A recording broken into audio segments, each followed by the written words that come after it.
What's up, guys? Welcome back to F4A. It's October still, so I'm going to be doing movie reviews on just horror movies. And for today's review, I'm going to be doing The Black Phone. Have you guys seen this movie? It's based off of a short story written by Joe Hill, who is actually the son of legendary writer Stephen King. And I gotta say, I watched this movie for the first time. I swear I was watching a Stephen King book movie, because these movies are look dark and look like this, and it's got this gritty thing to them, and you can just tell this is a Stephen King book. But no, now this is a Joe Hill story. This is a Joe Hill book. And I gotta say, I really enjoyed this movie, and I will say this too, it's not scary.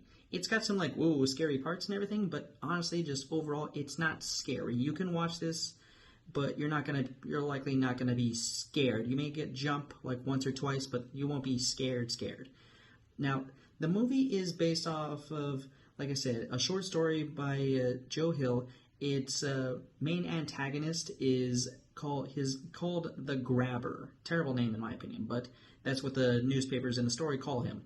He kidnaps kids and he murders them. Basically, young preteen boys, pretty much. Not he doesn't go after women or men or girls like that, but he does target preteen kids, which is terrible.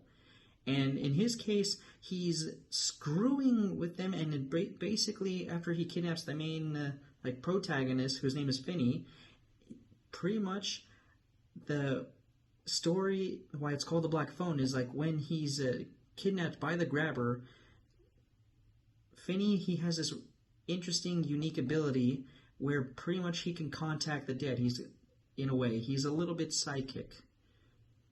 And the Grabber too, Finney's talking to the voices of the dead kids over the Black Phone, which is based off of what it's called, and pretty much the Grabber, he's only hearing static, and no one else can understand or hear him because all they're hearing is static except for Finney.